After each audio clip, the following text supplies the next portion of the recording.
John, on a une communauté bienveillante. On a reçu beaucoup de commentaires et de messages pour savoir si tu allais bien. Est-ce que ça va?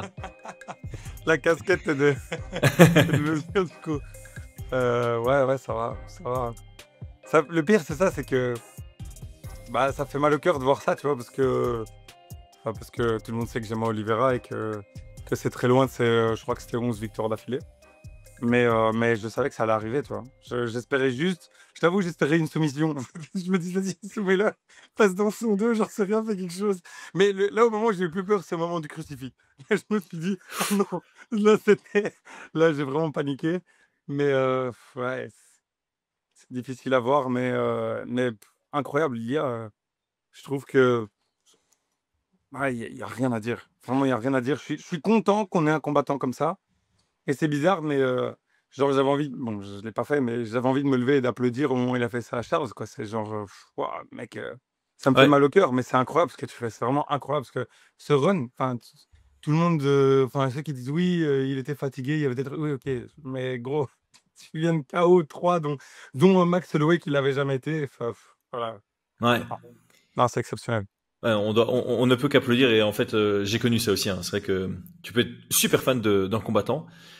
Si la performance de l'adversaire est incroyable, t'as le fan du sport qui vient en contradiction avec le fan de l'athlète qui a perdu. Et t'as une contradiction interne comme ça. Tu t'es triste pour ton combattant favori, mais de l'autre côté, tu ne peux qu'applaudir ce qui a été fait parce que tu viens de vivre un grand moment du MMA. Et donc, t'as un côté appréciatif à ce niveau-là. Bon, comme on sait que tu vas bien, enfin, tu fais aller les choses. Aujourd'hui, on aborde plusieurs sujets d'actualité. Il y a un coach qui a été banni du Cage Warriors. Sean Strickland nous a fait une Sean Strickland et c'est pas vraiment un compliment. L'UFC continue à proposer des bangers dont personne ne parle et tout comme on ne parle pas assez des flyweight, on va aussi aborder ce sujet. Bref, on a de quoi se mettre sous la dent et ce sera juste après l'intro. Yo, this is Dustin Poirier. Bienvenue à Fight Mind. Sous Fight Mind. Bienvenue sur Fight Mind. Pousse.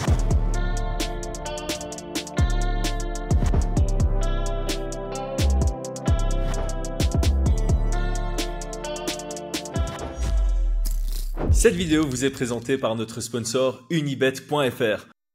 Commençons au Cage Warriors. Tu voulais dire quelque chose avant? Ouais, je voulais te poser la question. Quand j'ai eu l'info, je me suis posé la question si tu avais déjà entendu ça. Enfin, un coach qui se fait bannir, j'ai jamais entendu, donc je sais pas si de mémoire, tu as déjà, C'est une très bonne jamais question. entendu parler de ça. Combattant, on a Oui, combattant, oui. comment il s'appelle, Paul Daly à l'UFC qui s'était fait bannir. Coach, James Krause Ah, pour ok. les paris. Ah Pour oui, les paris c'est truqués. vrai, c'était les paris, c'est vrai. Mais ça, je sais pas si c'est au niveau de l'UFC ou au niveau de la commission. Parce Moi, que c'est là, la commission, hein. là, c'est au niveau d'une promotion. Donc, c'est une première. Alors, j'ai donné du contexte, hein. Donc, on a le champion bantamweight, Liam Gittins, qui devait défendre son titre le week-end passé, le titre du Cage Warriors. Clin d'œil à Brian, qui a mis Liam Gittins KO au Cage Warriors en 2021. Et franchement, petit à petit, la carrière de Brian, franchement, elle prend un tel level, tu vois. Là, on se dit quand même, ouais, à chaque fois, on me dit oui, à chaque fois, tu as cette phrase connue que tu m'as envoyée. Donc, je parle de quelqu'un, tu me dis oui, Brian l'a combattu. Vraiment, à chaque fois, je suis choqué. Je suis vraiment choqué. J'en parlais il y a pas longtemps avec quelqu'un, je sais plus avec qui, ou c'est avec deux de mes potes vendredi passé. En gros, là moi j'ai complètement arrêté ma carrière de coach et de manager, mais maintenant il y a plein d'anecdotes que j'ai avec des combattants qui sont à l'UFC et ça fait bizarre, tu vois. On était aux portes de l'UFC, donc c'est Déjà, oui c'est moi, bizarre de voir ça, tu vois. aussi, ce qui m'avait choqué, c'est quand Yann Gary t'avait laissé le message, je me suis dit, ah, vous êtes potes Ouais. à ce point-là, en fait. Ça, c'est ouf. Ouais, non, c'est marrant après coup. Et là, par exemple, Liam Gittins, parce qu'on est sur ce sujet-là, je pense que s'il gagnait ce combat, il signait à l'UFC. Et donc, ça aurait fait enfin, on aurait pu dire, voilà, Brian a une victoire contre quelqu'un qui est à l'UFC. Bref, donc, il devait défendre contre Alessandro Giordano. Malheureusement, à la pesée, les pulsions montent. Liam Gittins dit en anglais, mais je le traduis, n'abandonne pas demain, frérot. Il pousse Giordano, qui s'énerve, mais c'est son coach qui vient lui foutre un front kick à Gittins, hein, pas à son combattant à lui. On va vous passer la vidéo pour que vous puissiez visualiser. Don't quit tomorrow, brother.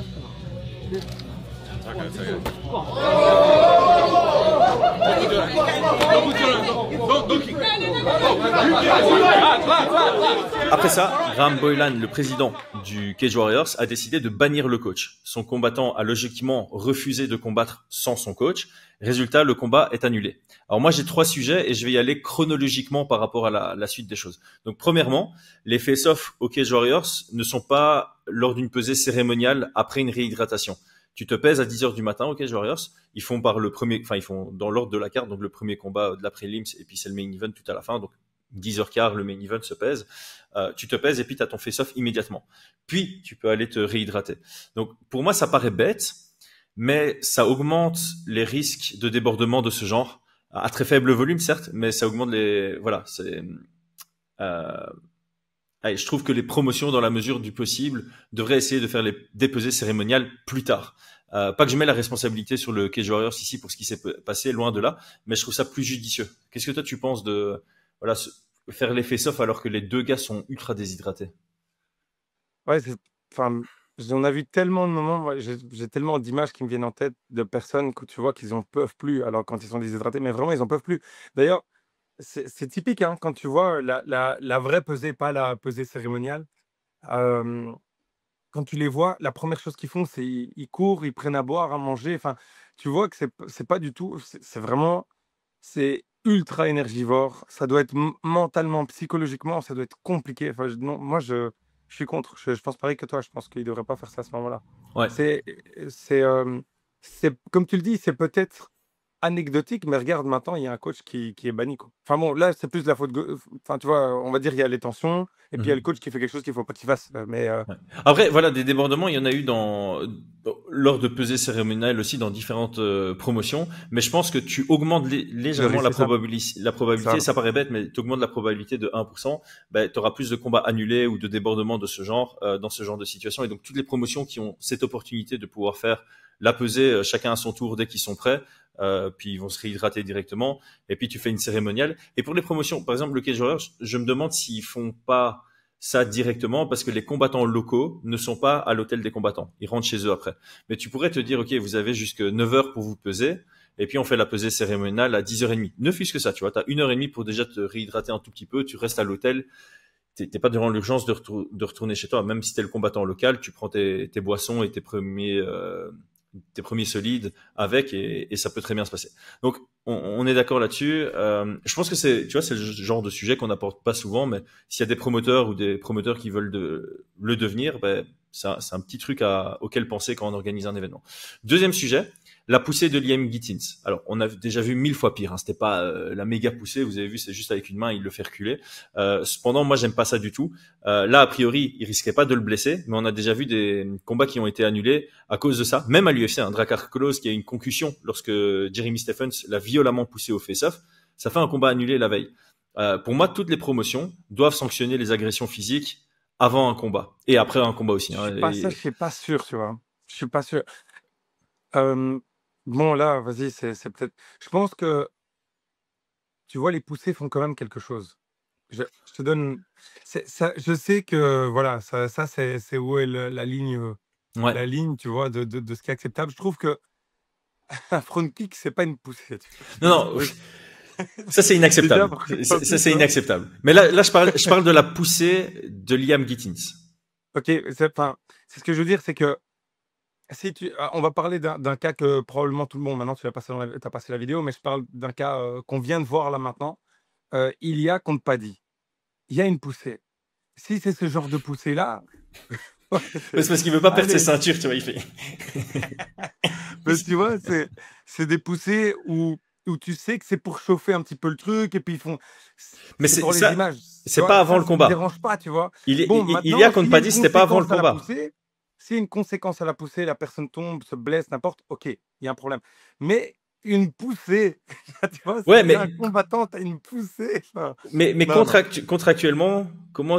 Parce que regarde, voilà, ce qui s'est passé avec Drakkar Klose contre Jeremy Stephens, c'est chaud quand même. Le combat est annulé et Drakkar Klose, il a une concussion, quoi. C'est comme si c'est la même chose que s'il avait pris un KO. Donc après, il y a une suspension médicale, il peut pas recombattre. Je sais pas si l'UFC l'a payé, mais ils lui ont probablement pas payé son bonus et enfin voilà, il y a pas mal. Il a gagné le combat en même temps. De quoi?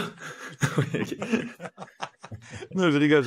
Mais tu vois, tu peux pas dire dans le contrat, genre, une petite poussée, ça va, mais violemment, ça va pas. Non, mais c'est pas ça. Ce que je veux dire par là, c'est que je pense que tu dois.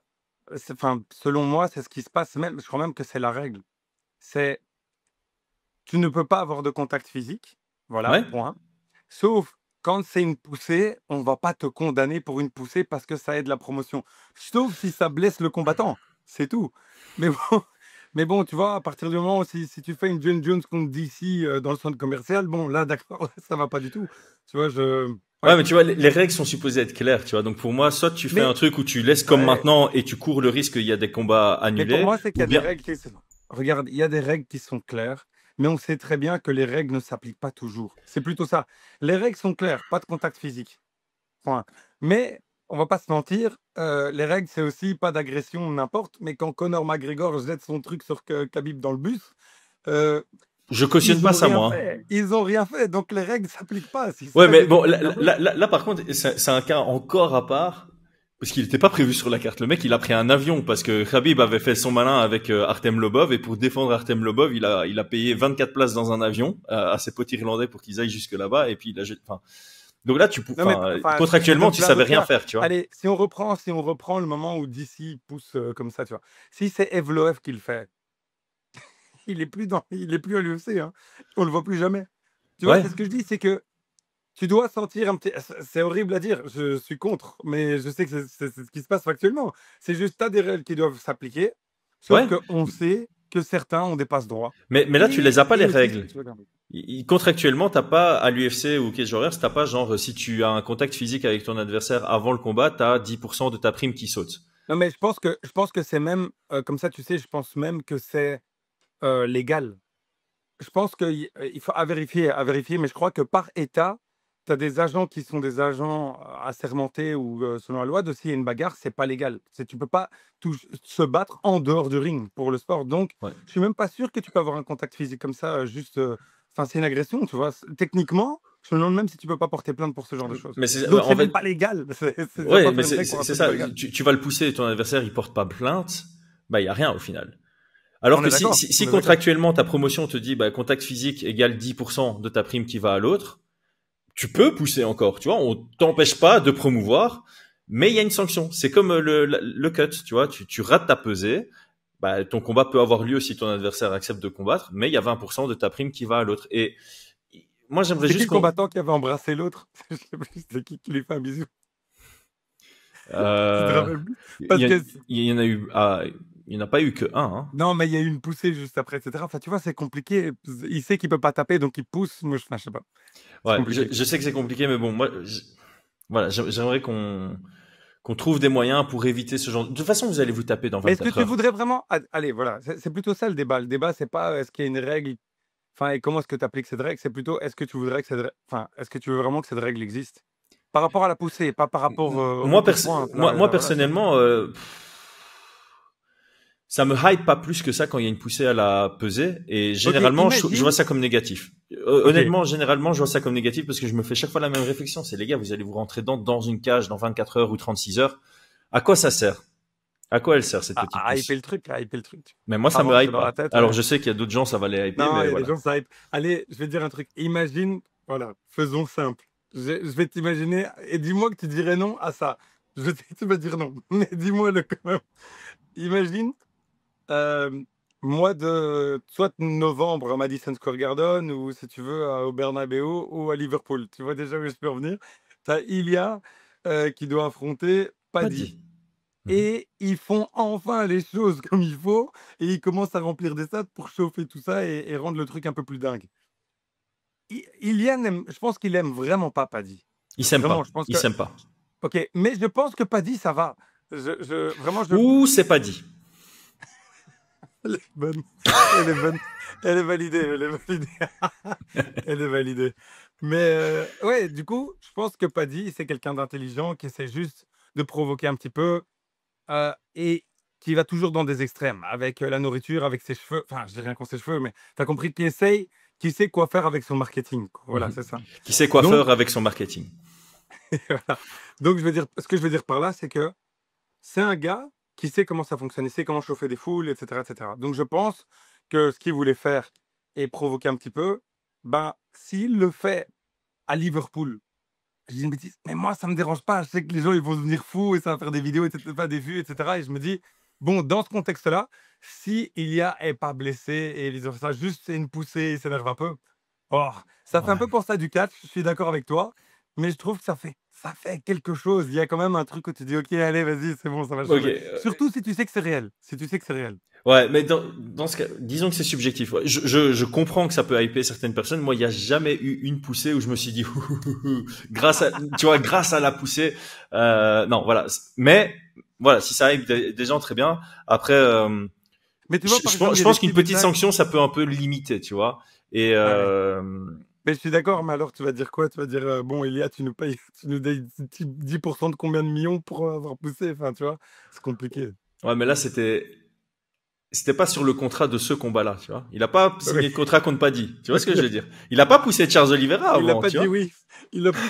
Non, non, mais c'est pas Charles Oliveira qui l'a poussé, enfin, Paddy est rentré dans la cage après le combat. Il n'y a pas de contrat là. Ton contrat, il a Ouais, c'est vrai. fini. Il est fini. Le contrat de son combat, là, il est fini. Il a fait enfin, il était en pleine interview, voilà. Bon, troisième, donc chronologiquement, troisième truc dont on doit parler de cette situation. Le coach est un méga cassos. Je pense que là, c'est factuel, indéfendable ce qu'il a fait. Mec, tu viens défendre ton combattant parce qu'il s'est fait légèrement pousser et avec un vieux front kick.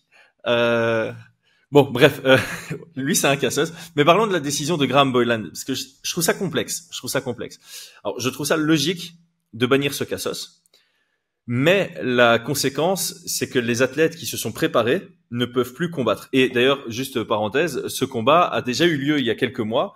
Et dans le troisième round, ça s'arrête sur eye poke accidentel. Donc c'était un no contest. Donc là, c'était déjà un rematch d'un combat. Du coach. Le coach est rentré dans la cage direct à son propre combattant, tu vois. Non, non.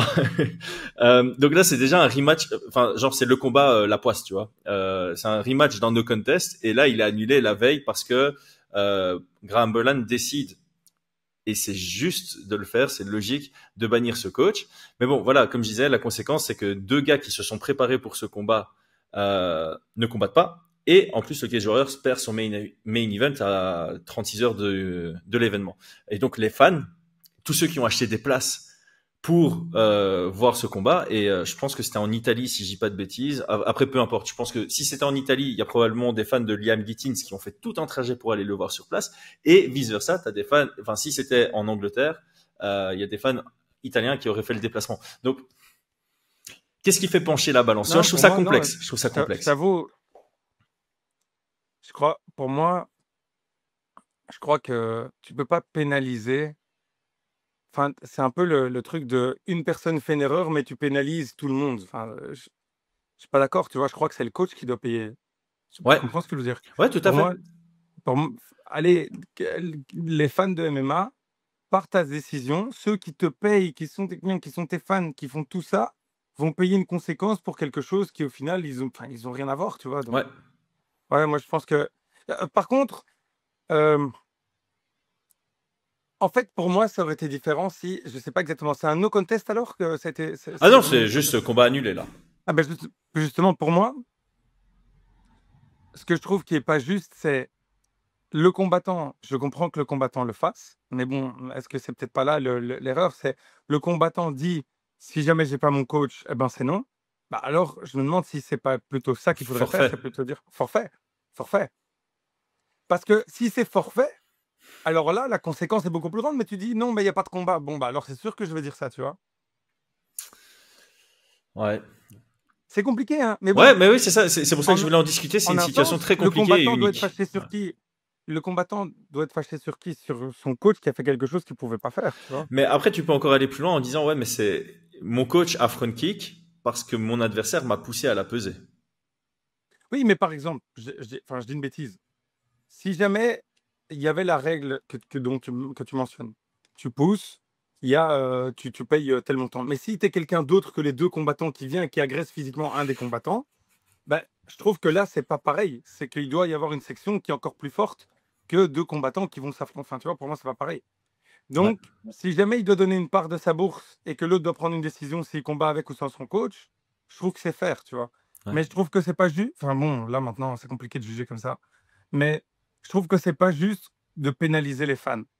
Vraiment, je trouve ça pas juste. En fait, moi, la réalité, à froid comme ça, ce que je me dis, c'est pour justement que les fans aient droit au combat et que les combattants puissent combattre, tu laisses le combat se faire et le coach est banni après l'événement.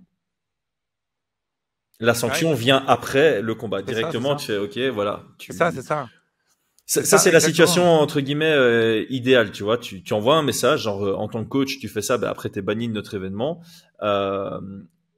Mais encore une fois, est-ce que la sanction est suffisamment grande parce que les coachs qui disent je vais y aller qu'une fois, ouais. Je trouve que prendre une décision aussi forte, aussi peu de temps avant, je trouve quel signal t'envoie. Enfin, je trouve que ça fait un peu incompétent comme ça, tu vois. Je trouve que il devrait dire des mesures disciplinaires vont être prises ensuite. On vous dira quelles ont à tête reposée, qu'est-ce qu'on aura fait. Mais de dire voilà, on annule l'événement comme ça, c'est pas l'événement qui est annulé, mais c'est ce combat-là. Et pas clairement, l'événement, ouais. oui, pardon. En plus, enfin voilà, moi je parle en connaissance de cause. Quand t'es coach d'athlète du Cage Warriors, c'est pas spécialement ton métier d'être coach. Moi j'ai eu le cas une fois. Toi, t'étais dentiste. J'ai dû prendre des congés sans solde en plus pour accompagner une athlète au Cage Warriors. Pesée ratée, combat annulé. Moi, ça fait 2 jours de congé sans solde pour rien, littéralement pour rien. Et ça me fait un week-end où j'avais pas encore ma famille, mais si j'avais une famille en plus, ça m'aurait vraiment fait mal de me dire, OK, bah, du jeudi au dimanche, je prends 2 jours de congé sans solde, je suis pas rémunéré, et en plus de ça, je suis loin de ma famille. Merci la dépresse. Donc voilà, OK, bah, là-dessus, on est assez d'accord. Je pense que la sanction était... mais je trouve que le message envoyé est logique. La punition plus tard, je trouve que c'est le plus logique, ouais, tu vois. Tu vois, par exemple, peut-être que comme au foot, tu vois, tu dis, bon, bah, deuxième carton jaune, miss next match, tu vois. C'est tu continues le match maintenant, mais le prochain, t'as quelque chose, tu vois. Ouais. Ah non, attends, c'est quoi au foot que tu peux avoir? C'est si t'as une 3e carte jaune, t'es pas exclu du match et non, c'est quand t'as 3e carte jaune sur plusieurs matchs. Non, en Coupe du Monde.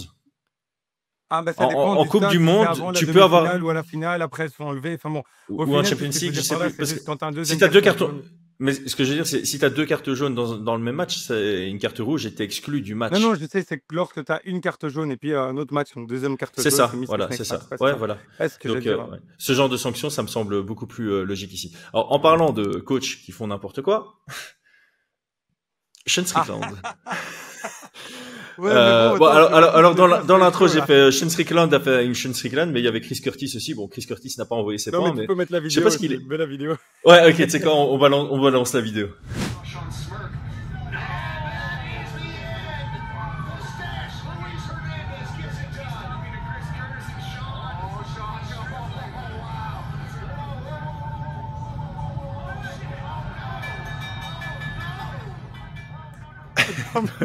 Alors, il y a plein de trucs. Le gars est un fou. Je sais pas si les gens ont vu, mais il y a Chris Curtis qui sait pas trop quoi faire. Franchement, c'est énorme.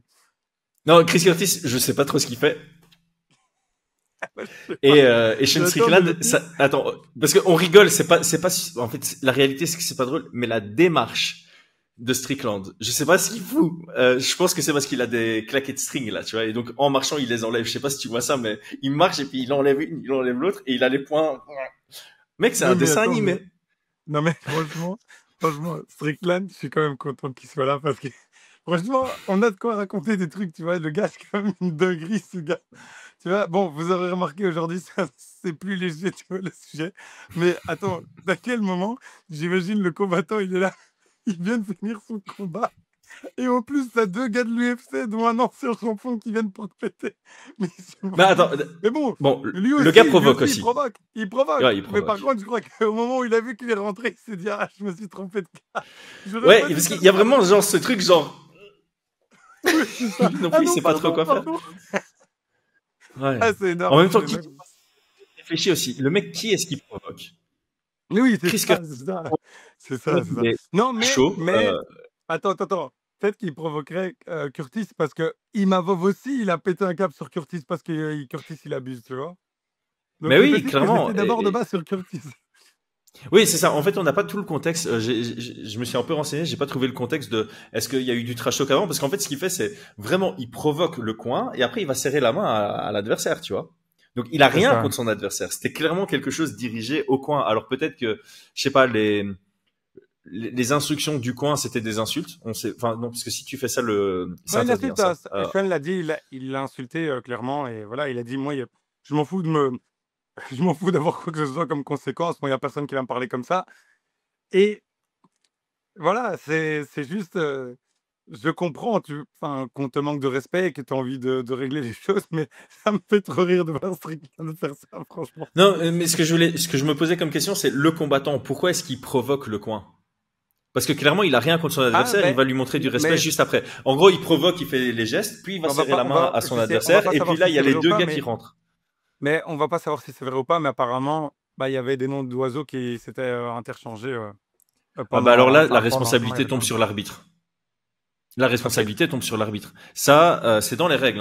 Hein. C'est dans les règles. Ton coin ne peut pas manquer de respect à l'adversaire, ni à l'arbitre. Et donc, s'il y a ce genre de comportement, un arbitre doit déjà donner un avertissement en disant non, vous vous taisez. Et si ça va plus loin, tu éjectes le coach pendant le combat, en sachant qu'un combattant doit avoir minimum un corner. Donc, si tu viens avec un coach, que ton coach manque de respect à ton adversaire, tu peux perdre par disqualification si ton coach est insultant envers ton adversaire. Là, ils étaient deux, donc l'arbitre aurait pu en virer un des deux et garder celui qui était le moins agressif. Si les deux étaient agressifs, ben non, c'est Je la crois qu'il réalité. Tu aurait peux perdre tapé par l'arbitre. disqualification comme ça. Il aurait tapé l'arbitre. C'est peut-être ça. Peut-être que l'arbitre a pris peur aussi L'arbitre sur. a dit non, moi, Je- moi, je veux pas de ce, moi, je veux pas de ce Ou alors poste. l'arbitre c'était. Oh, la mauvaise blague que j'ai failli faire. J'ai dit l'arbitre c'était peut-être Matamil. Comment? Non. Non, vas-y, non. Je crois qu'on doit cut. Non, Non, bah, non, du non, non, coup, je la laisse. Je la laisse. bon, j'ai rien à voir. Moi, je suis pas là-dedans. Tu la cautionnes Du pas, coup, celle-là, tu la valides pas. Ouais. bah, du coup, moi, ouais, bon, Strickland, je t'avoue, est-ce qu'on est encore étonné? Enfin, pour moi, c'est un peu le même ordre que Covington, etc. Enfin, c'est toujours des frasques. Bon, enfin, je dis pas, c'est sans jugement de valeur, hein. Voilà, il y a quelqu'un qui l'insulte, tu rentres, bon, bah, c'est la vie, c'est comme ça, tu vois. Ça revient un peu à la discussion qu'on avait la semaine passée, tu vois. Code de conduite à l'UFC. Moi, honnêtement, quand je vois un truc comme ça me dérange pas si l'UFC met une suspension à Strickland. Je sais, Ouais, mais c'est pas certains du tout vont le dans les style, c'est commentaires, pas je du sais, tout, c'est pas. En fait, le truc, c'est que c'est pas la culture. Déjà, c'est déjà pas la culture américaine, avec ouais, c'est vrai. free speech, avec les guns et tout ce que tu veux. Mais alors là, républicaine et surtout républicaine actuelle, alors encore moins. Là, c'est, écoute, tu vois, fais ta vie et voilà. Donc, moi, je comprends au moins sur cet aspect-là. Ah non, non, c'est pas vrai. C'est-à-dire, au Mais non, moins, parce que, tu peux faire regarde, ce que attends, tu attends, j'ai veux. un Ouais, non, exemple. c'est double. Non, c'est vrai, c'est un double tranchant, c'est vrai. Parce Tu peux que, faire moi, ce que tu j'ai un veux. exemple. Je m'en souviens très vaguement. Je crois que c'est au The Ultimate Fighter. Ça doit être de la saison 9, un truc comme ça. Je crois que c'est de la saison avec Bisping et Dan Henderson. Il y avait Tom Lawler qui était dans le tas. Euh, et il fait une connerie, genre il sort à Vegas, il se met une mine et il se bat dans une boîte de nuit en disant que c'est un combattant de l'UFC alors que c'était pas un combattant de l'UFC. Et je crois que Dana White l'a sanctionné en disant que ça salit l'image de l'UFC, son attitude. Donc son Ouais. attitude a sali l'image de l'UFC. Et c'est pour ça que je dis un code de conduite peut être mis en place pour, au final, tu représentes en quelque sorte mon entreprise, qui est l'UFC en étant combattant de l'UFC. Par conséquent, il y a Ah, certaines règles, même en dehors, que tu dois respecter, qui sont pas spécialement de l'ordre légal, parce que quand c'est de l'ordre judiciaire et tout, c'est la justice qui va s'en charger. Mais nous, on a aussi une ligne de conduite qui est propre à notre entreprise. Et si tu ne la respectes pas, on est en droit de te mettre des sanctions sportives. ouais. Et moi, ça me dérangerait pas. Ouais, mais bon, regarde, enfin, il y a des moments où ils auraient pu faire certaines choses et ils l'ont pas fait, et il y a des moments où ils auraient pas dû faire quelque chose et ils l'ont fait. Enfin, tu vois? Oui, après, encore une fois, tout ce qui est décision, moi j'ai ma façon de penser, d'autres personnes ont une autre façon de penser. Je suis sûr Non, je qu'en suis d'accord, commentaire, mais des ça, gens je vont me crois que c'est tomber juste dessus. culturel. Vraiment, ça, je crois que c'est juste culturel. C'est si tu regardes, il y a certaines choses qui se disent ou qui se font ici en Europe qui seraient pas du tout acceptées dans d'autres pays. Je dis notamment le Japon, pour donner un exemple de sport de combat, mais qui est beaucoup moins dans la Mhm. tolérance, en dehors, enfin, de ce qui peut ou ne peut pas se faire. Et donc, Ouais. C'est pour ça, je crois que c'est juste culturel. Il faut se dire, bon, bah, l'UFC, c'est une organisation américaine. Ah, ils ont des règles qui sont plus américaines, quoi, tu vois. Parce que regarde, Ouais, tout ce ouais, qui avait ouais. été dit par Je rapport peux entendre ça. regarde, ils ont été à un extrême quand même, hein. Ils ont rien fait avec le platiste, là, comment il s'appelle allez, qu'il y a le top player Bryce français, Mitchell, ouais. Bryce Mitchell. Voilà, on va pas mentionner qui est-ce qu'il a mentionné parce que bah, on se ferait striker, c'est sûr et certain. Mais voilà, exactement. Donc du coup, mais il a quand même été très très loin dans ce qu'il a dit. Ça a eu un impact sur l'UFC, ils ont rien fait. Ils ont rien fait. T'as raison, t'as raison. Je pense que les cultures sont différentes et donc là, j'émets juste en opinion. Moi, je préférerais avec un code de conduite et des sanctions, mais je comprends totalement que ils ne le fassent pas parce que, comme à chaque situation, t'as des inconvénients, t'as des avantages et quand tu pèses le pour et le contre par rapport à la culture américaine de l'UFC, euh, bah, ils estiment que ça vaut pas la peine d'avoir un code de conduite clair et précis. On passe au banger sous les radars, très rapidement. Ouais. Ok, alors, qu'est-ce qu'on a eu? Pour l'UFC Paris, Bolaji Hoki contre Mason Jones. Ah, je suis trop content. Hein? C'est chaud pour. Ah oui, oui, oui, oui, Mais oui, en oui. tant que Je suis fan en de train de me laver, MMA, mais je suis c'est un content que combat, mon Oji gars. soit à Paris et que voilà, mais ouais, c'est chaud, c'est chaud. Mais le C'est combat chaud, est c'est chaud. dingue, hein. Ouais. Et j'ai Ah, vu des gens se plaindre en commentaire, mais je pense que c'est les casus qui suivent pas de près. Je pense que tous ceux qui suivent l'UFC d'assez près, qui savent comment Bolaji Hoki combat, ouais, qui ça va savent être une comment guerre, ouais. Mason Jones Ça va être une combat. guerre. Il est incroyable ce combat, vraiment. Et il sera en prélims en plus. Quand tu as un combat comme ça en prélims sur une fight night, tu peux être que content. Un autre qui vient d'être annoncé, c'est Damon Blackshear contre Davy Grant. Alors pour ceux qui suivent Fight Minds depuis longtemps, vous savez que je kiffe les deux. Je kiffe les deux. Et là, franchement, c'est un sale combat. Davy Grant, vous pouvez aller regarder pas mal de ses combats, ce sera des bangers. Et Blackshear, pareil, tous ces combats je me suis embrouillé là. Tous ces combats de cette année sont sympas à regarder et même d'autres années. Donc là, franchement, ils nous mettent. J'ai l'impression cette année que l'UFC nous met bien sur les trucs hors top 15. Et dans le top 15, on est un peu plus à la ramasse. Et sur les gros main Ah, ils events, nous mettent trop bien dans le top 30. Franchement, top 30, on est au top. Ouais. Pour les hipsters comme moi, c'est trop bien, tu vois. Ils nous ont déniché une pépite. Il est 47e mondial, ça va être trop bien. Fous-toi de Non, moi. je suis d'accord, je t'embête. Je suis d'accord que franchement, je comprends tout à fait ce que tu veux dire, mais ça m'a fait Ouais. rire. De toute façon, on va se revoir dans 2 mois et moi, je vais revenir sur toute la liste que j'avais établie dans l'épisode précédent avec les 5 combats sous les radars à ne pas manquer. Et je viendrai vous dire, je vous l'avais dit. Alors, il y en a encore. C'est ce qui serait cool maintenant qu'on est à peu près à la moitié de l'année. Ouais. Oh, c'est maintenant, c'est aujourd'hui en plus, c'est aujourd'hui. C'est aujourd'hui, ouais. C'est aujourd'hui. On pourrait peut-être faire un peu, voir où on en est au niveau des bold predictions. C'est vrai, on pourrait faire un épisode là-dessus. Ça On serait pourrait malin, faire on va faire ça. un petit truc light sur nos awards de milieu d'année. Comme ça, on se Ouais. pré-prépare On à va celui de avoir fin un d'année. truc, Et les bold predictions on avait aussi une wishlist qu'on doit passer Ouais. en revue à ce niveau-là. Et pour la blague, hein, ouais, aujourd'hui, c'est le jour où les indépendants en Belgique disent je commence à gagner de l'argent cette année. T'as jamais eu cette ouais, expression? ouais. 50% de... Ouais. Ultimate Fan. Je me rappelle quand j'étais pas indépendant, les gens ils disaient ça, je fais à partir, tu sais, ils célébraient, tu vois, ils allaient tous boire un verre et ils disaient ben c'est parce qu'à partir d'aujourd'hui on gagne de l'argent. Et j'étais qu'est-ce que vous racontez? Ben une moitié d'année on paye l'État et l'autre moitié on commence à gagner de l'argent. Autre banger de chez Banger, Ribovics contre Brenner. Ah, dinguerie ça, dinguerie. Mais je suis étonné, je t'avoue, je suis étonné qu'il fasse pas monter Ribovics plus rapidement. Ben il a perdu contre Akparas sur son dernier. Ah, split, c'est pour ça. vrai. C'était c'était incroyable le combat. Fight of the Night de dingue, il était incroyable ce combat. Incroyable. C'est vrai, j'avais oublié, j'étais resté encore sur ses anciens combats. Et Brenner, ouais, bah voilà, je pense que le prochain, enfin le gagnant de celui-là, il a un top 15 après. Je pense, hein. Je pense parce que en tout cas, j'ai la sensation qu'ils veulent quand même le pousser, tu vois. J'ai vraiment la sensation qu'ils veulent le pousser. Oui, parce que là, on est typiquement sur le genre de combat qu'on a eu ce week-end entre, comment il s'appelle, Peyton Talbot et Felipe Liba. On est vraiment sur 2 gars qui ont un haut potentiel et qui se rencontrent. Brenner, C'est ça, enfin, ça. voilà. Et en plus, qui ont un style qui est vraiment assez spectaculaire, tu vois. Enfin, dans le sens Ribovics, c'est pour les fans. incroyable. Encore une fois, l'UFC fait du bon travail pour les fans en dehors du top 15 cette année. C'est vraiment comme ça. C'est ma grille de lecture de début 2025. Alors là, il y a 2 combats qui sont pas hors top 15, mais qui, moi, me font personnellement extrêmement plaisir sur le matchmaking. Aljamain Sterling contre Brian Ortega, c'est un combat que je voulais absolument voir depuis que Sterling est monté chez les featherweight. J'aime bien, j'espère que ça va aller au sol. Et même si ça reste debout, c'est deux styles complètement différents sur le pied-point. Je te vois un peu hocher la tête, moi c'est un combat qui me plaît vraiment. Oui, oui, mais j'ai quand même la sensation qu'on l'a un petit peu tard, ce combat. C'est juste ça.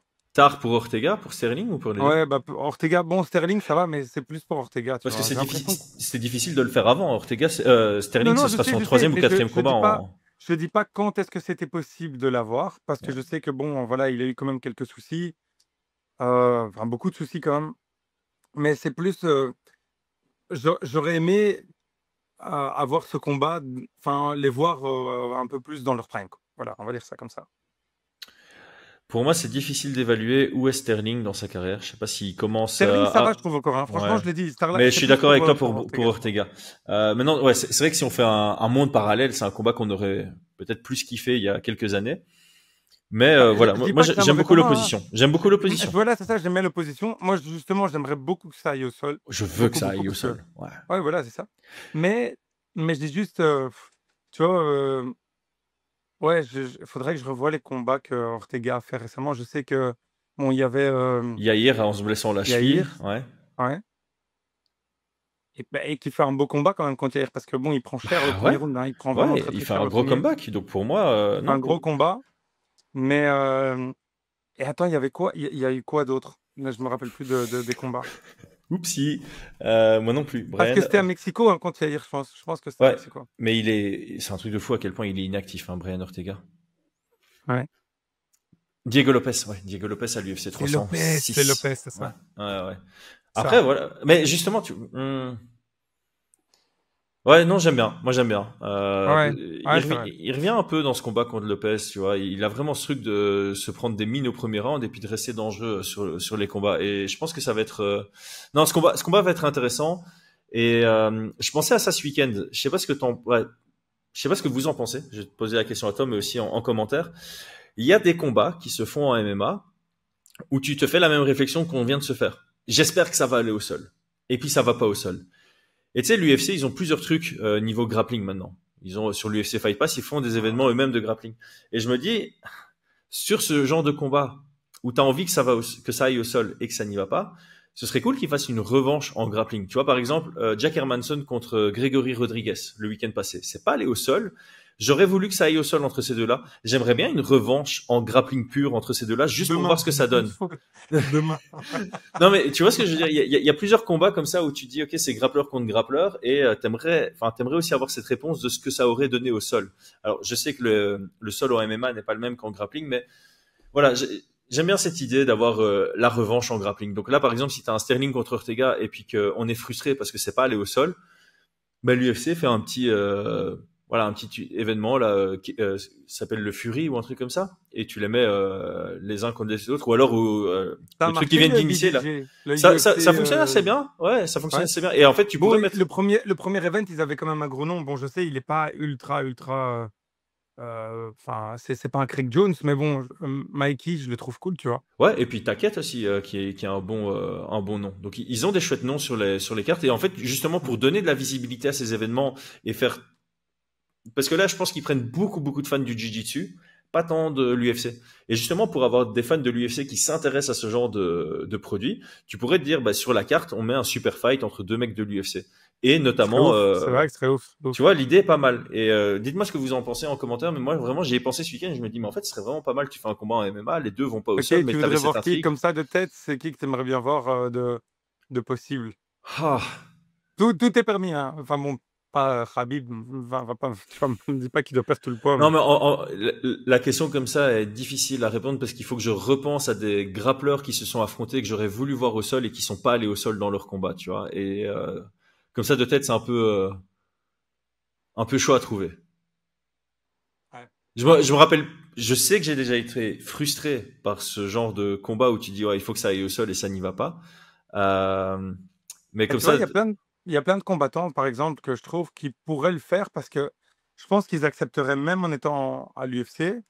Tu mets bon, ils peuvent pas être parce que c'est dans la même catégorie, tu vois.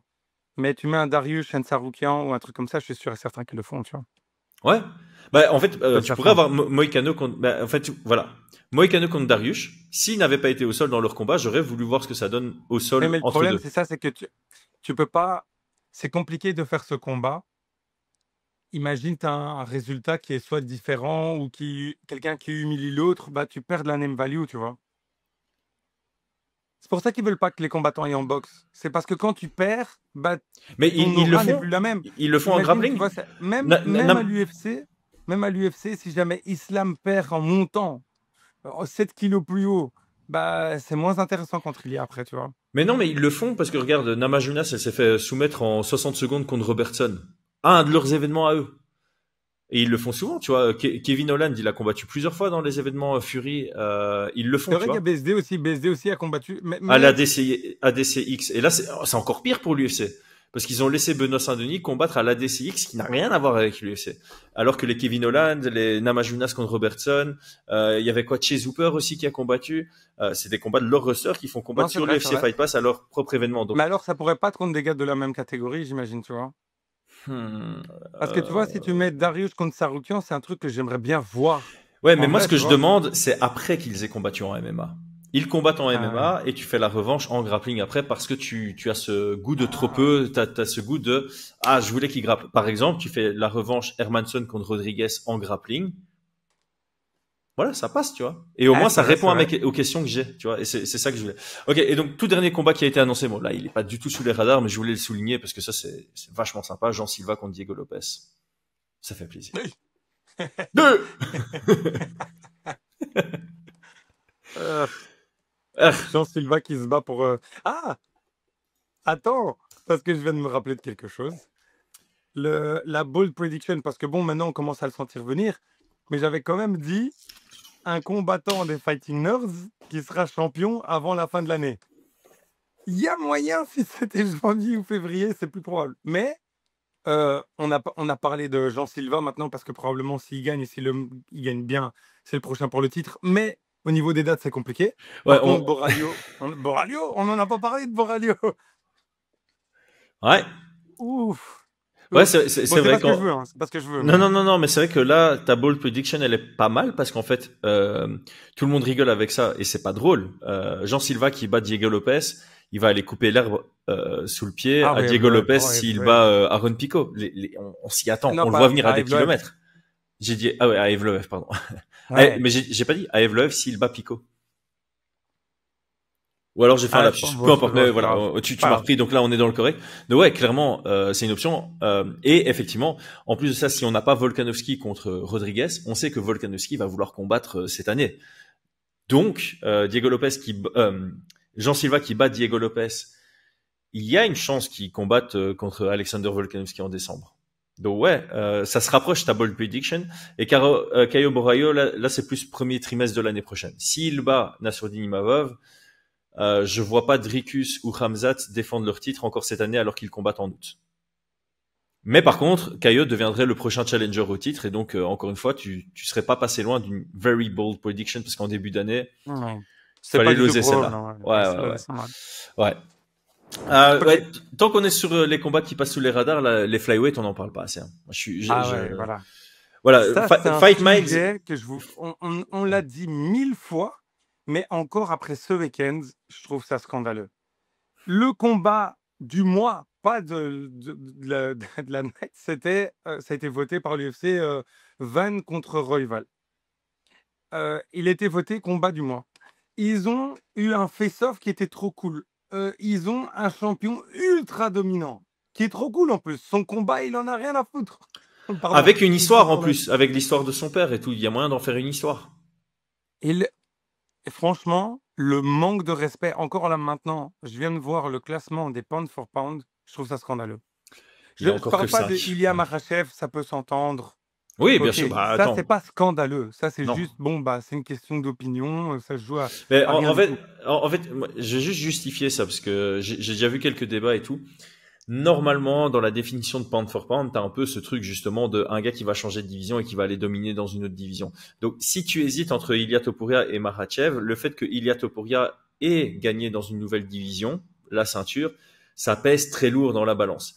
Maintenant, si tu as Makhachev qui va prendre la ceinture à Jack Della Maddalena en octobre, Mais par là, exemple, il il repasse repasse devant, devant. selon moi. Selon moi, il repasse devant. Ouais, il repasse devant. Parce que, voilà, c'est ce changement de catégorie de Surtout poids qui fait contre gagner des points. Jack Della Maddalena qui est avec autant de kilos en plus, c'est sûr Ouais, et qu'il surtout passe que là, c'est une devant. transition de 7 kilos et pas de 4 kilos. Donc, pour Exact. moi, il y a c'est logique, et c'est pas un manque de respect envers Makhachev, c'est juste que dans cette définition de pound for pound, ben, t'as ce truc, ça fait penser à quand Volkanovski est allé challenger Islam, il a perdu contre Islam et il a pris la première place du classement pound for pound parce que t'avais un peu ce truc de, ben, il a quand même presque gagné dans la catégorie du dessus. Donc, pour moi, c'est logique, mais Islam peut récupérer sa place en gagnant contre Jack Della Maddalena. Mais bref, revenons sur les Et flyweights. Jack, attends, le fait que Volk, c'est juste ça que je le dis juste comme ça, voilà, on donne un peu de respect sur son nom. Je comprends pas que Volk soit devant Pantoja. Je comprends pas. Dans le classement, pour moi, il s'est fait KO dans sa propre division. Non, tu peux plus dire que t'es là, 100% tu d'accord vois. avec toi. 100% d'accord avec toi. Ah bon, voilà, c'est juste, je trouvais ça classe, le fait qu'ils le disent, mais sans trop s'attacher à ça. Mais quand Pantoja l'a dit, j'étais tellement content. Je dis, bah oui, mais respectez-le un peu. Enfin, tu vois, Mhm. il fait des dingueries. Il fait vraiment des dingueries. Ce gars est au coude à coude avec Dimitri Johnson comme le meilleur de tous les temps dans sa catégorie. Et on lui donne pas cette crédit. Enfin, bon, Mais en fait, c'est ça le truc, c'est que j'ai vraiment cette impression que le public américain n'aime pas les combats flyweight. Par conséquent, l'UFC Et ne parce fait qu'on leur aucun donne pas de temps, on effort. a déjà eu ce débat. Ouais, On a déjà et eu ce débat. tu sais pas si c'est l'œuf ou la poule, tu vois. Tu sais pas dans quel ordre c'est. Et je trouve ça dommage parce que je voulais faire l'exercice ici, mais j'ai malheureusement pas eu le temps. Je l'ai fait quand même vite fait. Et en fait, il n'y a pas eu beaucoup de combats flyweight cette année. J'ai un peu regardé tous les événements UFC, il n'y a pas beaucoup de combats flyweight. Mais par contre, le peu de combats flyweight qu'il y a eu cette année, ils ont quasi tous été super intéressants. T'as les 3 combats de Joshua Van qui ont été agréables à Mais regarder. le problème, c'est ça, c'est que Principalement la division est bloquée parce que le gars est en train de tout nettoyer. Ouais, mais en dehors de ça, regarde, les 2 autres combats les 3 combats de Joshua Van cette année sont exceptionnels à regarder. On a eu Ochoa la semaine passée qui a mis un gros KO sur Durden. C'était vachement chouette à regarder. On a eu un main event entre Manel Cap et Almabayev. C'était un combat vachement fun. Et franchement, on a découvert André Lima cette année qui a soumis Daniel Barrez au 3e round. Enfin, je te sors ça de tête et franchement, quasi à chaque carte où tu as un combat flyweight chez les hommes, ça fait partie des 3 plus beaux combats de la soirée. Ouais, c'est ouf. Systématiquement. Tu peux pas dire C'est ça. fou, c'est vraiment fou, c'est vraiment fou. Tu peux pas dire ça des poids lourds. Tu peux pas dire ça des light heavyweight. Voilà. Les autres divisions, ça a ses arguments, mais ouais. Et c'est vraiment Et bizarre d'un parce point que de vue, ouais. juste, c'est d'un point de vue technique, c'est juste hallucinant. C'est vraiment juste hallucinant. Enfin, moi, ce serait trop bien d'ailleurs si de temps en temps, moi j'ai adoré la vidéo que tu as fait, où tu décortiques la tragédie. J'ai pleuré 4 fois en le regardant. Je mangeais du Nutella, je fais, oh, c'est trop bien. Mais Merci, du je vois coup, ça comme un franchement, compliment. Ouais. non, franchement, beau taf. D'ailleurs, Thomas, vraiment félicitations, j'imagine, pour toutes les animations. Je trouve ça vraiment Ouais. cool. Et c'est vraiment, j'ai lu parmi les commentaires que Chris à l'ancienne, et c'est vraiment ça, tu vois. J'aime beaucoup. Et je trouve que il y a tellement de choses qui sont trop intéressantes à voir chez les flyweight. Il y a des trucs à analyser que moi, je kifferais. J'adorerais que quelqu'un explique enfin, tout ce qui se passe, quoi, tu vois. Sur Donc, Pantoja, à la limite, j'ai même pas la compétence. Tu vois, j'y ai pensé à faire une analyse du même style sur les mises au sol ou les prises de dos de Pantoja. Mais honnêtement, il a un niveau tellement stratosphérique que même si je fais image tu vois, séquence par séquence, j'ai pas spécialement être capable mais d'expliquer ça. t'imagines, c'est ça que je dis, c'est que t'imagines que, allez, que tu dises un truc comme ça. Enfin, ça montre le niveau des flyweight, quoi, tu vois, genre. Ouais. Enfin, ouais, voilà. Bah, moi, ça me ferait vraiment super plaisir si à un moment tu vois des séquences que tu peux décortiquer. Vraiment, je serais trop content. Trop, Bah, trop je crois content. que, Même avec Brian et tout, tu vois, ou ouais. n'importe où. Enfin, moi, j'ai vraiment adoré parce que je trouve que c'est un peu comme quand tu découvres le MMA et que tu détestes le sol, tu dis, mais allez, vas-y, levez-vous, qu'est-ce que vous êtes en train de faire? Et puis, petit à petit, on t'explique, on t'apprend, tu sens, tu t'essayes toi-même, et puis après, tu réalises qu'en fait, c'est une dinguerie ce qui est en train de se passer. Tu regardes plus du tout le MMA de la même manière, tu vois.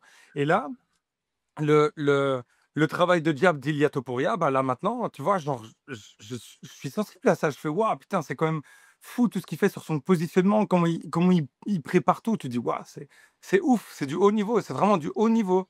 Ouais. Enfin, Ah, voilà. Ouais, et en fait, c'est vrai que c'est par ce biais-là que je me suis fait connaître à l'époque. C'est juste que c'est ultra chronophage. C'est vraiment ultra chronophage. Ouais, Et là, pour la petite anecdote, ce qui m'a vraiment dégoûté, c'est que on a publié la vidéo et YouTube a décrété que elle pouvait pas être vue par les gens en dessous de 18 ans. Mais une heure et demie après qu'on l'ait publié. Et donc, on a dû l'enlever, la réupload, et de temps en temps, ça fait ça. Et maintenant, on n'a plus la limite, mais ce qui signifie que les 1500, 2000 personnes qui avaient vu la vidéo ne l'ont pas revue. Et donc, en fait, le click-through rate est descendu. Et le peu de personnes qui a recliqué sur la vidéo et qui a dit, ah, j'ai déjà vu, ben, ils ont arrêté. Donc, le watch time a diminué, et on sait très bien, click-through rate plus watch time, c'est à C'est quel ce qui point la définit vidéo va la être, grande voilà. occasion. Et donc, en fait, je pense vraiment qu'elle avait un potentiel de faire beaucoup de vues, et malheureusement, bah, c'est un peu étouffé. Donc, tous ceux qui nous Franchement, écoutent les encore gars, jusque-là, je le si dis, vous avez un peu de force, même si vous avez déjà vu la vidéo, retournez la voir jusqu'au bout, comme ça le watch time augmente, le CTR augmente, et mettez un petit commentaire, et peut-être que ça va un peu relancer, et par conséquent, ça relancerait peut-être ma motivation à faire ça plus souvent. voilà, mais franchement, les gars, je suis pas au courant de toutes les vidéos que prépare Chris sur le côté, etc., parce que j'aime bien les découvrir et avoir un regard un peu neuf là-dessus. Et franchement, j'étais trop content quand j'ai vu cette vidéo. Je me dis, ouais, c'est trop cool. C'est vraiment trop, trop cool. Ouais, je me suis motivé. Je me suis vraiment motivé et je pense que je vais me motiver à le faire plus souvent. Mais voilà, c'est une question de temps. À l'époque, quand j'ai lancé ma chaîne, je ne faisais que ce type de vidéo. Maintenant, comme on fait beaucoup plus de vidéos et que chaque vidéo Mais me bon, demande les beaucoup de temps de animations, elles ont l'air préparation et beaucoup tout. mieux maintenant avec le sound design et tout. Franchement. Thomas, c'est Non, une tu t'es fait. star. Thomas, c'est une Thomas, star, frère. Thomas, tu gères. Je sais que tu regardes ça. Je sais que Ouais, tu ouais, gères. ouais, non, franchement, c'est trop bien de l'avoir parce qu'effectivement, ça monte d'un niveau. À l'époque, c'était pas mal, tu vois, mais voilà, je devais dessiner moi-même et tout, et c'était aussi chronophage, Tu mais faisais ça là, avec Paint. ouais. Ouais. Mais là, par contre, j'ai le luxe de pouvoir me dire, tu sais quoi, j'écris mon texte à mon aise. Comme ça, je suis sûr de vraiment bien faire passer le message que je veux faire passer. Puis j'enregistre ma voix. Si je flanche sur un mot, je réenregistre et tout. Et je sais que j'ai un monteur derrière qui va bien illustrer tous mes propos. Et donc ça cartonne. Alors qu'à l'époque, ben voilà, si c'était un peu un long podcast où j'expliquais tout et je pouvais me foirer ou mes explications. Après, le nombre de fois où après un podcast à l'époque, je me disais, ah, j'aurais dû expliquer ça comme ça. Ah là, j'ai pas utilisé le bon mot et tout. Mais ça peut plus arriver quand tu écris ton texte préalablement. Ouais, c'est sûr. Bref, bah écoute, Ok, on la a suite. fait tous les. Ah non non, un petit retour sur le 317 de ton côté. Moi, j'ai fait mon débrief Ouais, avec ouais. Brian, mais qu'est-ce qui sort Franchement, du ouais. lot pour toi? Qu'est-ce qui sort du lot sur ce très très bel événement? Il y a du positif et du négatif. Alors, on a eu un call, c'est trop dommage qu'il n'était pas enregistré ce call, parce que je crois qu'il a duré 40 ou 50 minutes. C'était un podcast. On s'est appelés tous les deux pour le débrief. Et bizarrement, il n'y a pas eu tellement par rapport à Olivia, à Elia et Charles. Juste, on se demandait, tiens, quel serait le combattant qui apporterait le plus de problèmes selon nous à Elia. Ah, en Et welterweight. en welterweight. Ah oui, on avait pris la liste, ça c'est trop drôle. On s'était dit, si tu es manager de Ilia, contre qui est-ce que tu acceptes? Et c'est un trop chouette exercice d'ailleurs. Voilà, vous allez entendre des réponses peut-être un petit peu surprenantes de la part de part et d'autre. Mais contre qui est-ce qu'on oserait monter? Enfin, on dirait, ah, Ilia, vas-y, on est ton manager, vas-y, monte. Ou coach, vas-y, monte. Et là, non, vas-y, c'est chaud. C'est vraiment trop chaud.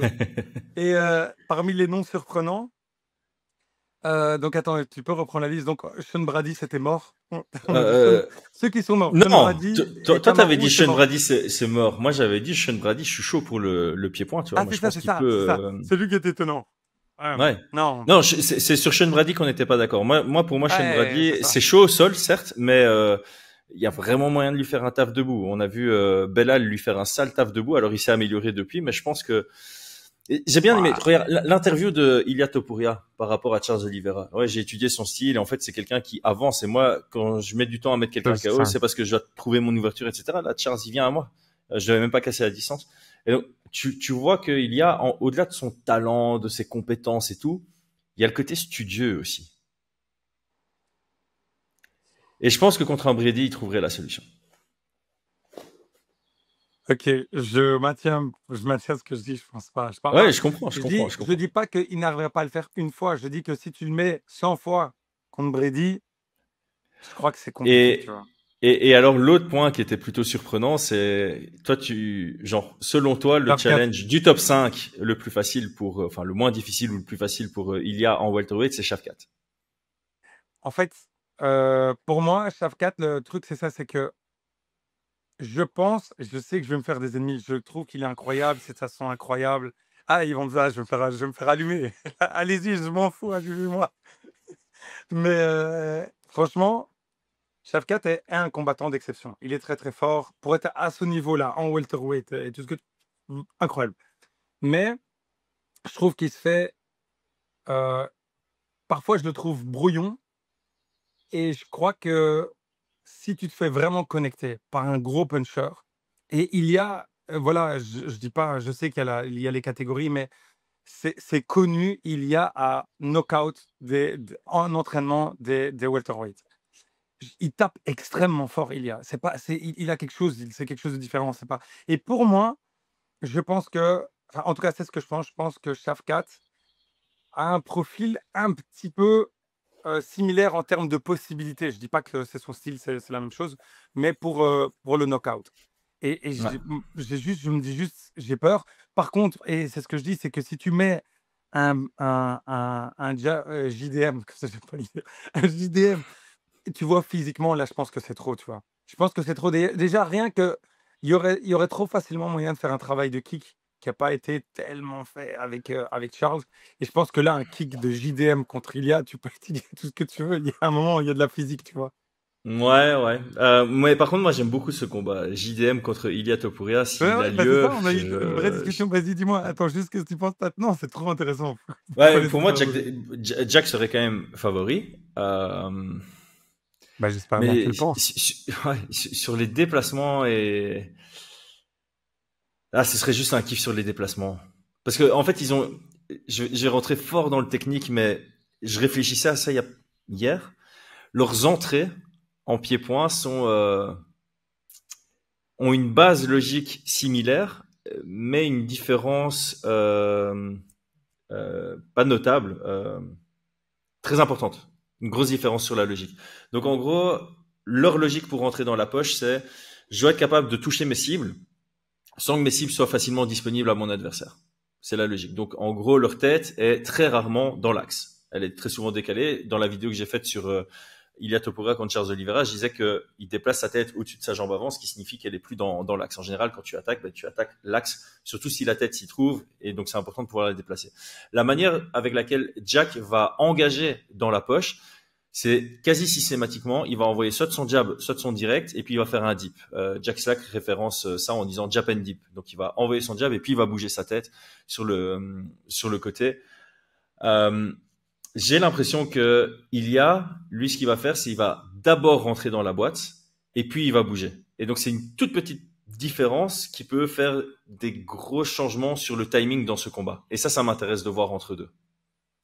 Et est-ce que tu penses, enfin, en fait, le problème, c'est ça, c'est sa vitesse. Bon, tu le dis, en plus, c'est compliqué de lui trouver des défauts, hein. C'est vraiment très, très compliqué de lui trouver des défauts. Très. Mais je me dis juste, quand je vois le travail en clinch que Oliveira a fait, et quand même, tu vois qu'il n'était pas super à l'aise. Je me dis, un JDM qui prend Oliveira comme ça, enfin, Topuria. Oliveira Topuria, à partir du moment où il t'attrape, il y a quelque chose, tu vois. On avait parlé, en plus, c'est marrant parce qu'on parle de ceux qui t'attrapent. Tu parlais de Belal, tu dis non, Belal, on dit oui.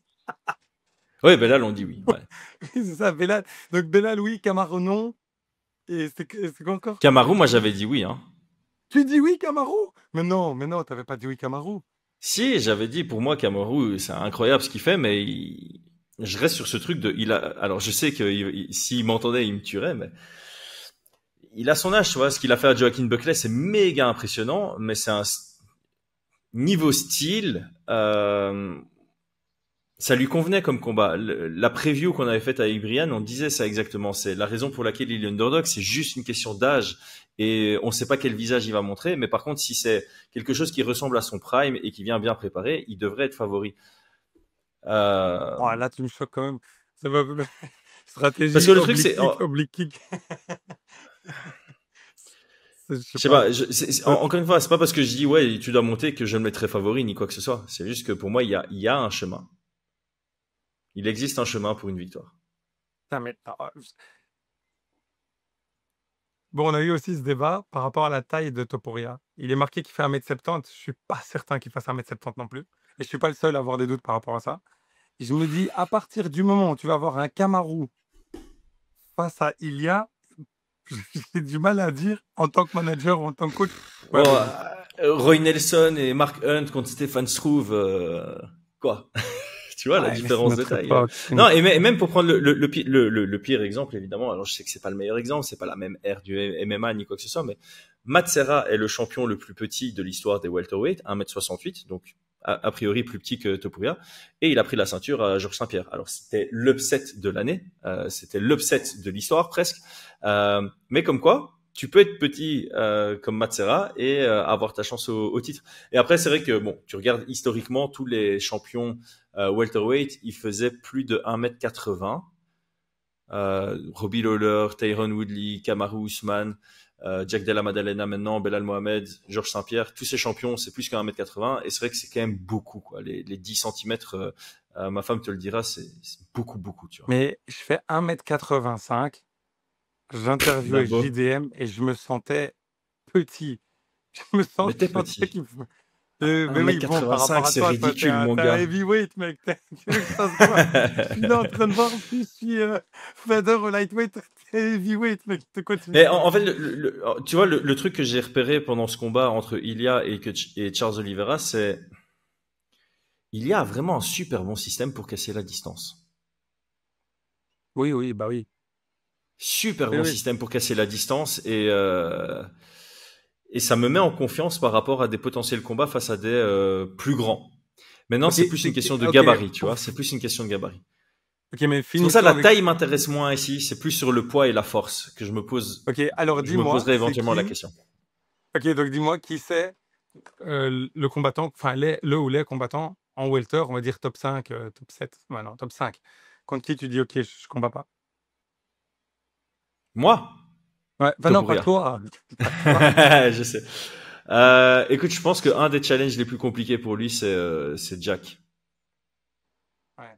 Je pense qu'un des challenges les plus compliqués pour lui, c'est Jack. En numéro 2, je mettrais Makhachev en welterweight. Une version welterweight de Makhachev, ça fait partie des complexités. Parce que moi, je suis beaucoup sur les compétences, tu vois. Encore une fois, et il y a un autre truc. C'est vrai que ça, c'est une info que moi j'ai et que toi, tu n'as pas. Donovan Desmae, qui est un de mes anciens combattants, qui a toujours été un lightweight, qui s'est entraîné énormément avec Ilia Topuria quand il était en featherweight. Il m'avait dit que il a jamais tourné avec quelqu'un qui avait autant de force que Ilia Topuria, lightweight compris. Donc Donovan a tourné notamment avec Tarek Safidine, qui est un bon gros solide lightweight qui était à l'UFC. Il disait incomparable. Ilia Topuria, dans sa carrière featherweight, était physiquement plus fort que des lightweights de très haut niveau. Et donc Ah, maintenant, c'est. enfin, tu vois, le fait Mais que quand il tout était le monde featherweight, connaît ces rumeurs, hein. Enfin, tout le monde. Enfin, pas une rumeur, là, c'est un lien direct que tu as avec le ouais, GOAT de Gilbert Burns l'UFC, en avait Gilbert Burns, tu parlé et vois. tout, que ouais. Ouais. Mhm. Mais ouais, ouais, j'ai entendu plusieurs personnes notoires le dire, tu vois. Donc, ouais, ah, c'est fou, c'est vraiment fou. Ok, bah voilà, on a dit qu'on restait pas longtemps sur cette partie-là, mais pour le reste, moi, déçu. Bon, on va parler un peu de négatif. Déçu, on l'a dit, et je vous l'avais dit maintenant, j'ai écouté le podcast de Royval, parce que je pense qu'il y avait quand même des chemins de victoire qui étaient Claire, clair. clairs, évidents. Je suis très content pour Van. Je n'arrive pas à comprendre comment ce gars arrive à faire ça alors qu'il a commencé à 19 ans et qu'il en a 23. Affronter la crème de la crème d'une division aussi compétitive et monter de cette manière, et en plus, avec le cœur, il y a été, mais avec tout. Enfin, franchement, sa boxe, mais le timing, la vitesse, c'est plus. Ouah, c'était. Royval, je ne comprenais pas pourquoi il s'acharnait. Je me dis, mais tu comprends pas. Il est en train de te défoncer. Pourquoi est-ce que tu restes juste déjà, aussi unidimensionnel sur la boxe, enfin, pour qu'on fasse plus de distance? Non, je ne comprends pas. Mais, ouais, non, il était. Moi, je suis très content qu'il soit venu dans cette division et qu'il y ait eu le face-off, etc. Enfin, ils ont fait un peu d'effort au niveau marketing pour ces divisions-là. Enfin. Euh, je trouvais le combat, je suis très content du combat que j'avais dit que j'avais trop envie de voir. J'avais parlé de Darius contre Renato Moicano. Moïcano, ouais. Malheureusement, et c'est ce qu'on a dit au téléphone, c'est pas, c'est pas top pour Benoît. Ça fait en sorte que sa défaite ne vieillit pas bien, en fait. quand on voit Moïcano qui perd une première fois contre Makhachev de cette manière-là, et on se dit, bon, c'est Makhachev. Mais là, Dariush, franchement, il y avait quand même un monde d'écart avec quelqu'un qui est quand même une black belt, quoi. Enfin, tu vois, c'est pas... Et c'est une vraie black belt, c'est pas... Moïcano, c'est lourd au sol. Et Dariush, là, je l'ai trouvé très intelligent. J'ai eu peur, là. J'ai eu les retours d'avoir qu'on distrait. Parce qu'il gère très bien son premier round. Et puis à la fin du premier round, bon, bah là, c'est... Je me suis dit, bon, moi, je pense que son menton ne tiendra pas s'il s'en prend une vraie. Et heureusement, ça a tenu, mais c'était flash knockdown. C'était un peu compliqué. Ouais. Et pour le reste, il y avait quoi d'autre encore? Ah oui, Talbot, Peyton Talbot. Talbot. Là, je voulais avoir ton avis. On n'en a pas parlé au téléphone, mais en tout cas, la discussion avait commencé de la manière suivante. Je trouve que c'était un vrai test pour Talbot qu'ils lui ont mis. Et selon moi, c'était Barcelos qui avait fait un combat exceptionnel, mais vraiment incroyable, et qui avait montré des failles. Et j'entendais en commentaire, moi je l'écoutais en anglais, qu'il y avait une vraie évolution au niveau du sol, etc., des transitions. Et voilà, je n'ai pas du tout le niveau pour pouvoir juger à ce niveau-là. Je ne savais pas si c'était lui qui avait vraiment augmenté son niveau ou si c'est l'opposition qui n'était pas si bonne. Mais c'est un Brésilien en face, c'était vraiment un vrai prospect, quelqu'un qui montait vraiment, sur qui il y avait beaucoup d'espoir. Et donc, je me demandais ce que tu en pensais. Je voulais vraiment savoir, est-ce que tu penses que ce que Talbot a montré, est-ce que c'est vraiment excellent? Est-ce que c'est suffisant pour la suite? Où est-ce que tu positionnes sa performance? J'en ai brièvement parlé avec Brian dans le podcast et on était assez d'accord l'un avec l'autre. C'est un peu en entre-deux. Felipe Lima, on peut pas comparer sa lutte à celle de Barcelos. Donc après cette performance, rien ne nous dit que si on a un rematch entre Barcelos et Talbot ferait mieux. Je pense qu'il ferait mieux. De là à battre Barcelos, je suis pas certain, vraiment. Donc en gros, selon moi, il y a des indicateurs positifs, comme quoi ça a progressé. Est-ce que à l'état actuel et vu ce qu'il a montré contre Felipe Lima, est-ce que ça nous rassure? Enfin, tu vois, si t'es fan de lui et que t'espères qu'un jour il sera dans le top 5, à l'heure actuelle c'est trop tôt. Il n'a pas montré, tu vois, il s'est quand même fait à mettre au sol et tout ça. J'ai vu quelqu'un qui a partagé aussi le fait qu'il s'entraînait avec les Ruotolos et ça se sent, les frères Ruotolo. Donc je pense qu'il a mis en place des éléments dans son camp, des collaborations à l'entraînement pour progresser là-dessus. Maintenant voilà, son combat contre Barcelos c'était il y a pas si longtemps, donc c'est impossible que en 6 mois de temps tu augmentes ton niveau au point de te dire si j'ai un rematch contre Barcelos, je le bats maintenant. Mais je crois que c'est en bonne voie. Je crois que c'est en bonne voie et je crois que à son prochain combat, si c'est de nouveau contre un profil un peu lutteur-grappleur, et c'est pour ça, moi j'avais proposé Raoul Rosas. Je sais que ça fait de nouveau prospect contre prospect, mais tu mets Talbot contre Raoul Rosas, ça permet de faire un très bon test pour les deux. Et tu mettrais qui favori? Faut que j'aille revoir les derniers combats de Raoul Rosas. Je t'avoue que Comme ça, j'ai c'est l'impression. trop flou. En fait, le problème, c'est que j'ai vraiment envie de dire Talbot pour la raison suivante. En striking, pour moi, il est devant, il est loin devant. Il Oui, tape vraiment très très fort. loin. Première chose, très très fort. Ouais. Et Rosa, c'est quand même assez exposé à plusieurs moments. Il se fait, tu vois, on se rappelle la Noche, etc. Le premier round, il se fait prendre vraiment salement. Deuxième chose, j'ai l'impression qu'au niveau du cardio, il y a quand même une grosse différence entre les deux. Rosas, j'ai l'impression qu'il finit souvent fatigué dans le troisième. Talbot, là, j'ai l'impression qu'il a montré quelque chose d'assez intéressant alors que le rythme était soutenu. Donc, voilà, je dirais plutôt c'est Talbot. vrai. Quoi. Moi, comme je t'ai dit, les images de combat que j'ai de Raoul Rosas me permettent pas d'être suffisamment précis sur. Voilà, quand tu me dis comme ça, je pense aussi que Talbot devrait être favori à 60-65, un truc comme ça, facile. Peut-être même plus. Mais ça me demanderait de réanalyser un peu Raoul Rosas. Mais ce serait une opposition de style. Hein. Il faut voir ça comme une opposition de style, et c'est pour ça que je trouve ça intéressant pour les deux. Et dernière question, Joshua Van. Attends, non. John Jones, il était champion en quel âge? 23? Je crois que c'était 23 ans. Fin 23, ouais, c'est ça. C'est encore 23. Ça se rapprochait de 24. Donc Joshua Van pourrait battre son score? Parce qu'il Non, a parce 23 ans, que non? l'anniversaire de Joshua Van, c'est en... Ouais, mais l'anniversaire de Joshua Van, c'est en octobre. Et là, a priori, le combat sera en décembre, donc il aura 24 ans. Oh non. Ça se joue à Parce peu que de je le choses. Ouais, vois, c'est quand même exceptionnel hein, s'il arrive à faire ça. Ok. ouais en fait, Bah, je moi, crois qu'on a fait le tour. j'avais tweeté en disant qu'il pouvait être le champion le plus jeune. Parce que je sais pas pourquoi, j'avais l'impression que Joshua Van venait d'avoir 23 ans et que John Oh. Jones était devenu champion proche des 24 ans. Et en allant revoir, en fait, John Jones, ouais, je sais plus, je sais que c'est à 23 ans, mais je crois que il était à 4 mois d'avoir 24, un truc comme ça. Et c'est l'âge qu'a Joshua Van maintenant, tu vois. Il est à 3-4 mois d'être à 24 ans. Donc C'est chaud. malheureusement pour Encore Van, enfin. c'est légèrement trop tard que pour aller challenger cette stat. Par contre, c'est le premier athlète né après les années 2000 à challenger pour un titre UFC. Ça, c'est une stat qui est vraie. Il n'y a pas Oh, encore eu de challenger à une le ceinture coup de UFC vieux. qui est né à... Le coup de vieux. Ouais. Je viens de T'es prendre pas un tombé coup sur de ça vieux. en début d'année? En début d'année, il y avait plein de bars qui faisaient cette pub sur Instagram parce que ça faisait plein de réels. C'est genre t'as une meuf ou un mec qui arrive dans un bar et qui commande une bière et puis le barman demande la carte d'identité. Le gamin remet sa carte d'identité et puis il dit bah non, il faut avoir 18 ans et puis tu vois la carte d'identité genre né en 2007, j'invente. J'ai 18 Bah non, ans. Et puis t'inventes tu vois le pas. barman qui fait une dépression, tu vois. T'as le barman qui est là qui fait Mais t'es né en 2007 et t'es majeur.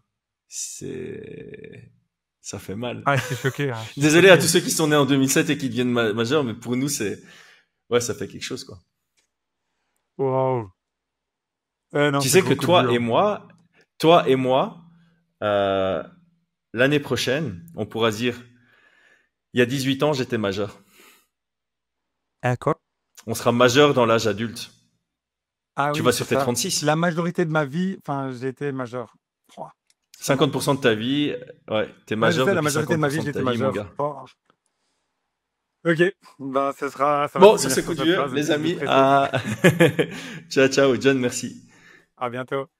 Merci à toi d'avoir regardé la vidéo jusqu'au bout. Nous en profitons pour rappeler que nous sommes ambassadeurs des marques Nutrimuscle et Oko. Cela signifie que si tu achètes chez eux en passant par nos liens, tu aides la chaîne à se développer. Nutrimuscle a une mission claire, rendre la nutrition sportive accessible en respectant les plus hauts critères de qualité. Chaque ingrédient est sélectionné pour préserver leur pureté et chaque produit se limite au minimum d'ingrédients nécessaires. Rejoins Morgan Charrière, Benoît Saint-Denis et Fight Minds dans la team Nutrimuscle en profitant d'une réduction via notre code promo NMA_FM5. Le lien vers leur site est en description de cette vidéo. Oko produit des gourdes filtrantes éco-responsables. Le filtre Oko traite l'eau pour la purifier et la rendre saine à la consommation. Les polluants, pesticides, métaux lourds, mauvaises bactéries et autres contaminants sont efficacement filtrés. La gourde Oko a un côté ultra pratique et aussi économe. On arrive à 10 centimes le litre d'eau, voire moins, grâce à notre code promo FMOKO qui offre 10% de réduction.